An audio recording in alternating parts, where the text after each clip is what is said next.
Welcome to the Ministry Central Leadership Podcast. Ministry Central is the official United Pentecostal Church International online resource designed to develop and enhance your ministry. Through the teaching and wisdom of experienced apostolic leaders, Ministry Central will equip you to pursue the call of God on your life. In this podcast, you will learn important principles, concepts, and ideas from apostolic leaders who are on the front lines of ministry, making a difference in their leadership and calling. I'm your host, Darren Sargent, and this is the Ministry Central Leadership Podcast. Thanks for joining. I want to welcome you to an episode of the Ministry Central Leadership Podcast. I'm your host, Darren Sargent, and today I am with possibly,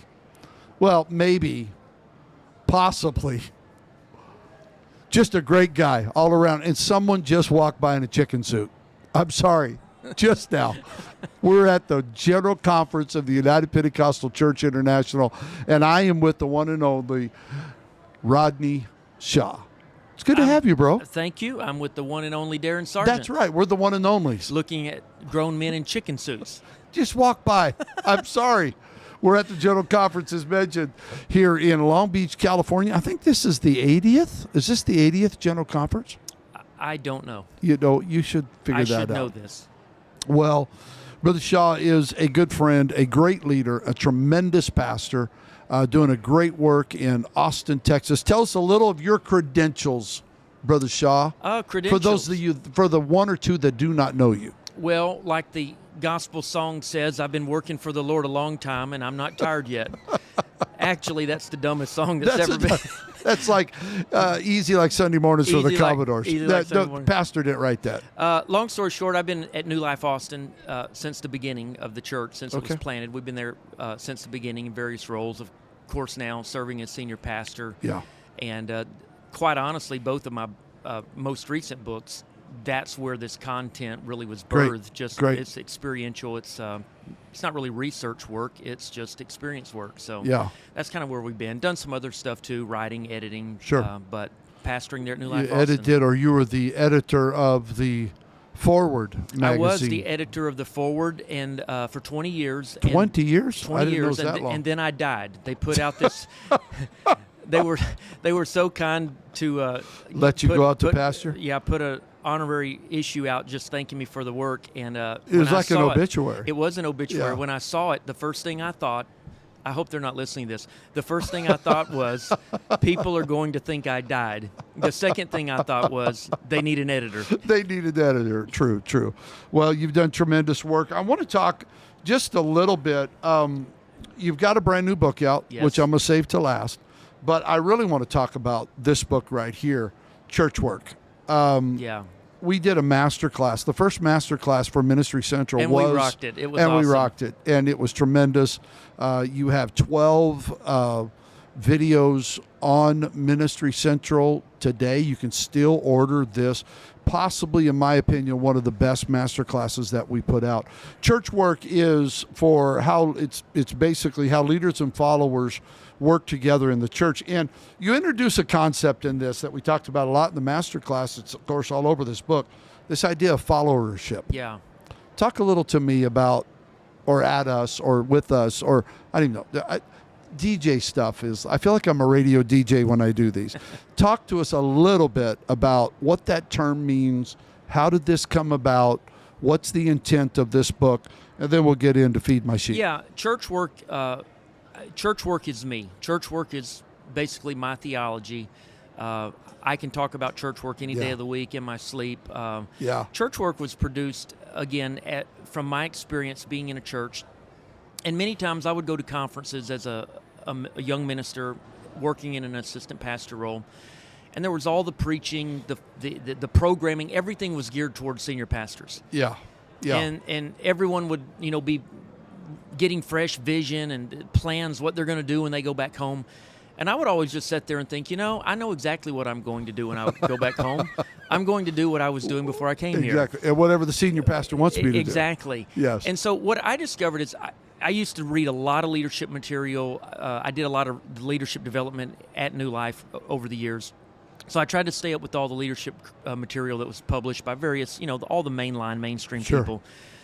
And what I discovered is a couple things. Either leadership material is generally targeted towards top leaders, senior pastors, CEOs, that type. The second thing that really sort of didn't settle well with me is that most of the church books were simply secular concepts, and they changed the nomenclature. It didn't really start with the theological framework. Okay. And so for me, I started asking questions like, well, what about the rest of us? What about the rest of us, the ministry directors, department heads, assistant pastors, youth pastors? How do we lead? And I also began to process this idea, if we're encouraging everyone to be a leader, who are we leading? Yeah. The only reason leadership really matters is because there are followers. And so we constantly invest in helping people lead, but we never tell them how to follow. Wow. One little anecdote I think kind of illustrates that. There was an individual, a leader in our church, who was a strong leader. The individual was very creative, had good ideas, but the person was extremely difficult to work with. No one on the team wanted to work with the person. The person would run off volunteers, and there was always this tension. And so I remember talking to the individual on multiple occasions, and more than once the individual looked at me with a smile and said, "It's because I'm a strong leader." Yeah. And I looked back at the individual and said, we don't necessarily need you to be a strong leader. We need you to learn how to follow. Wow. And so I think followership obviously is the corollary to leadership, and it doesn't really matter if you're a senior pastor, if you're a department head, if you're an usher. I think most people function at one point or another as leader, as follower, and as team member. So, I'm a senior member or senior pastor now on the district board. I'm glad you made senior membership, by the way. I made senior. By the way, I purchased a ticket today to do something here at conference. Yeah. And for the first time in my life, I qualified for the senior discount. So welcome. It was welcome. sweet. I'm younger than you, I think. I don't think. Not by, well, we're not going by looks, right? Well, that's what I was about to say. See, I get asked, I get the senior discount all the time. Because I look much older than you. Well, if they ask it, they deserve to give it to you then. Yeah, thank you. But I think everybody serves, like I said, I'm a senior pastor. I'm in the old guys league now. Yeah. But there are times where I have to back up and follow. There are times I have to follow leaders in my church. Yeah. And so learning how to lead and follow, I think it's two competencies that are different competencies. Yeah. And if you don't learn both, you're really going to stifle yourself, and I think you're going to stifle your organization. That's great. It is a tremendous, tremendous book. In our master class we did, this has been out about 3 years? Yeah, 2.5 years? Yeah, this will be the third year it came out at conference 3 years ago. The sentiment behind those that were part of that master class, to this day, I have pastors reach out saying, we're taking our team through this. We have purchased the course on Ministry Central. So I want to say thank you. I think this is a much-needed book. Well, thank you. I have pastors that I know also use it as an ongoing training curriculum for their leaders in their church. Good. Yeah, and also it's got a study guide with it. It does. And what I also want to underscore is that both of these, the book and the study guide, have been translated into Spanish. Oh, the big one. The big one. There's nothing like this I'm trying in Spanish. to get my book into Spanish, and I don't know. Well, we can talk about a deal on the side. I'll help you. I'll be your agent. You have to know what buttons to push. Well, good. Well, I would recommend anybody watching or listening to this podcast, go purchase Church Work. I think it'll help you. Great book, great content.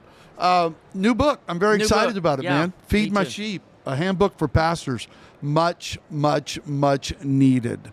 Talk to us a little bit about this. It's just released 2 weeks ago. Yep, I'm really excited about it. It's about twice as thick as Church Work. Yeah, I'm trying to figure out how you wrote so much. Well, I'm a preacher, so I have the gift of gab. Yeah.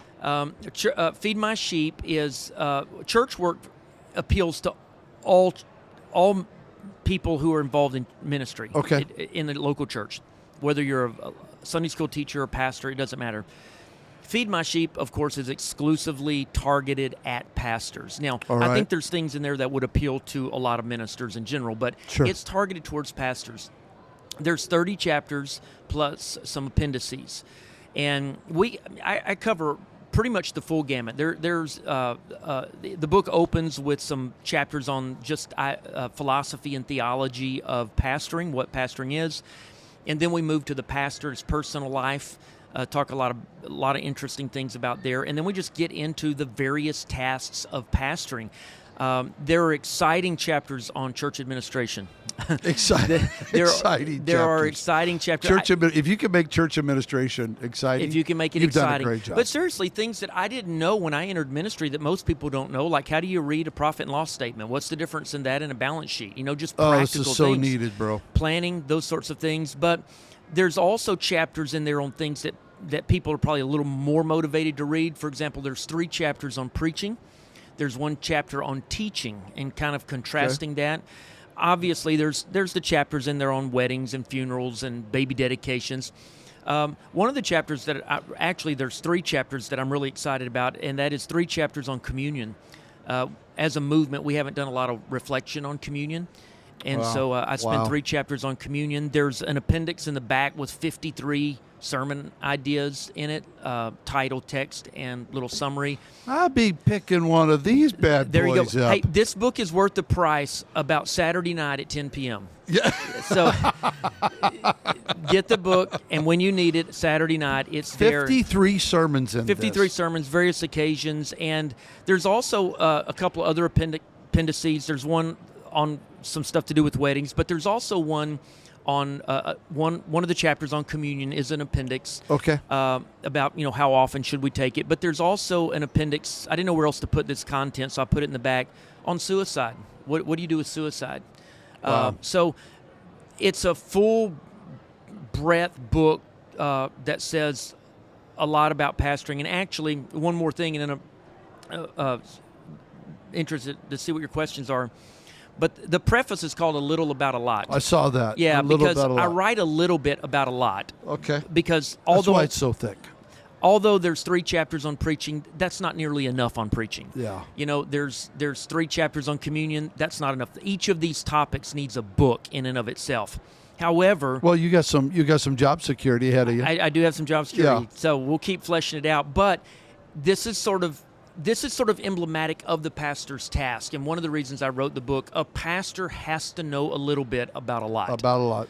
And so the point of the book is to expose pastors to these various things and to give them enough information so they can go do more research, whatever they're interested in. Well, bro, your contribution to the body of Christ is, in my opinion, one of the best. I appreciate it so much. This right here, I'm no longer pastoring, but I will be reading this book just because you're my friend, number one. I want to support you. I appreciate that. I know you're struggling. I want to support you. Well, thank you. And but I think this is something that when I'm out and about talking to pastors, talking to leaders, here's some resources. Brand new pastor starting out. Yeah. He's in his late 20s, maybe early 30s, young family. I didn't send any of these questions to Brother Shaw. I'm throwing them at him. We're just shooting out from the hip here. He's starting a church or he's taking a church. Let's go he's taking a church. Taking a church. Taking a church, established church. Maybe it runs 60, maybe it runs 100. What's your number one pieces of advice that you would give that man and woman of God stepping into that role? Yeah, well, number one is read the book. Because a lot of this is in there. For example, leading change, church growth, those kinds of things. Someone going into a new church situation, you have to assess the situation and figure out, was I brought here because the church wanted change, or was I brought here simply because they didn't have a pastor and I'm supposed to continue doing what the last guy did? That right there is worth its weight in gold. Yeah. That's right there. That gives you give you an example from me. When I'd been at New Life since the beginning. I'd been an assistant, associate, various titles, pastor for 17 years. Okay. And suddenly our pastor was elected general superintendent. We had no transition plan. Yeah. Now, the church loved me. I'd mentored many of the leaders. Sure. Critical part, but they were not looking for another pastor. They were not looking for change. And so it was my task to communicate continuity, not change. Wow. And so sometimes a new leader has to simply assure the people, hey, nothing's changing here. There are other times, I know another person that just took a church. The last pastor had been there 40 years. The church literally had no changes to their campus in 30 or more years. It needed painting. It needed carpet. It was in disrepair. Ministry models were outdated. Nothing was happening. That pastor has a short window to go in there and pretty much wreck some things. Sure. Now, you have to respect people. You have to love people. You have to assure them. But when you go into a situation like that, you're being brought in because change is absolutely critical. Wow. And I think a new pastor has to figure out which trajectory he's on. Is this a mandate for change, or is it a mandate for continuity? And you have to flesh that out. That's a book in and of itself. Yeah, right there. I think you can save yourself some years, or you can burn some years real fast if you don't get this one right. That's good. That's good. Well, I know our time is kind of limited here, but I wanted to introduce everyone in the podcast land to the one and only Rodney Shaw, and also promote two of the greatest books, in my opinion, that are out on the market right now, Pentecostal Ranks, outside of course, the Beastly book. Battle of the Beast. Right. Of course.